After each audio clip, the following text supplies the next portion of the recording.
channel Fintu and you're watching WOW series, that is Wednesday on Wealth. I am Nidhi Manchanda, a certified financial planner and head of training and development at Fintu.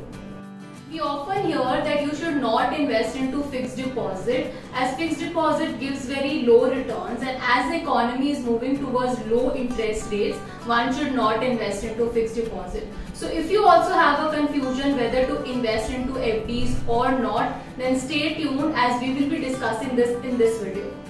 So let's start. The very basic funda in order to create your wealth is that your investment return should beat inflation.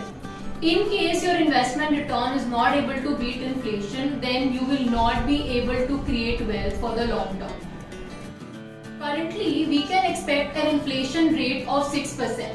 So in order to create your wealth, you should be investing your money in such a way that your overall portfolio is giving you a return which is higher than 6%. Then only your money will grow.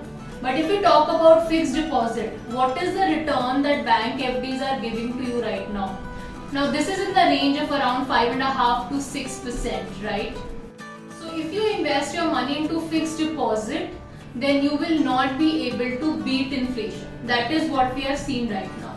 Now coming to the actual return part, if you talk about the taxation as well, you will not get the entire 6% in hand. You will have to pay tax on that as well. And how much tax it is? Let's say someone is into 30% slab rate and is paying a taxation of 30%, then in-hand return is only 4.2%, which means that you will not be able to beat inflation and you will not be able to grow your wealth if you are investing everything into fixed deposit for your long-term goals. So, what's the conclusion? Should you not invest in fixed deposit at all? Well, for long-term wealth creation, definitely you should not invest into fixed deposit, that's for sure. But there are certain instances where you can invest into fixed deposit, and let's discuss those. The first scenario is where one can invest into fixed deposit for very short-term goals, that is up to 1 year. The reason being because for short-term goals, you would not want to invest your money into volatile asset classes. Point number 2 and the second instance where you can invest into fixed deposit is when you are parking money for emergency funds. Now part of emergency fund you can definitely park in fixed deposit because the main funda or the main reason that you are creating an emergency fund is not to earn better returns or higher returns.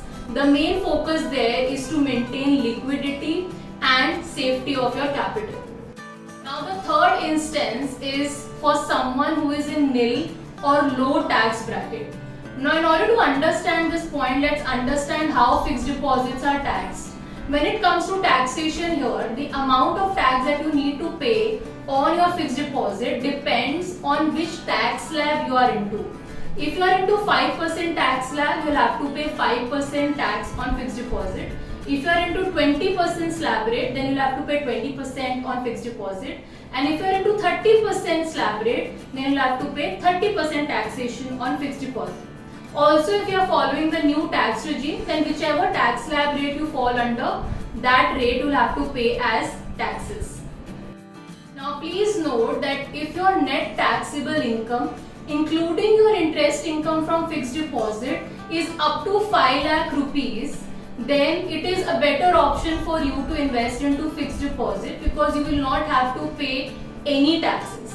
So a person having an income, net taxable income of up to 5 lakh does not have to pay any taxes, and if you are doing a fixed deposit, then you will also have to not pay any taxes here. So your in-hand return will be higher compared to someone who is in higher tax bracket. So people with nil or low tax bracket can definitely look out for investing into fixed deposit, but again for your short-term requirements. Now coming to point number 4, senior citizens can also invest into fixed deposit. The main reason being for senior citizens the FD rates are slightly higher. Also senior citizens who do not have any active income or they fall into no tax bracket or a low tax bracket can definitely find fixed deposit as a good investment option.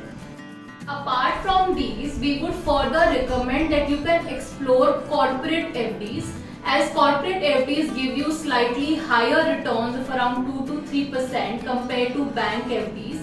But again, it is further suggested that you always consult a financial advisor before you select a corporate FD to invest, because corporate FDs usually have a slightly higher risk as compared to your bank FDs. I hope now you must have got a better understanding as in whether you should invest into FDs or not, and in what instances you should be investing into fixed deposit. For any further query, feel free to get in touch with our finance and tax experts, and for more such videos, do subscribe to our channel.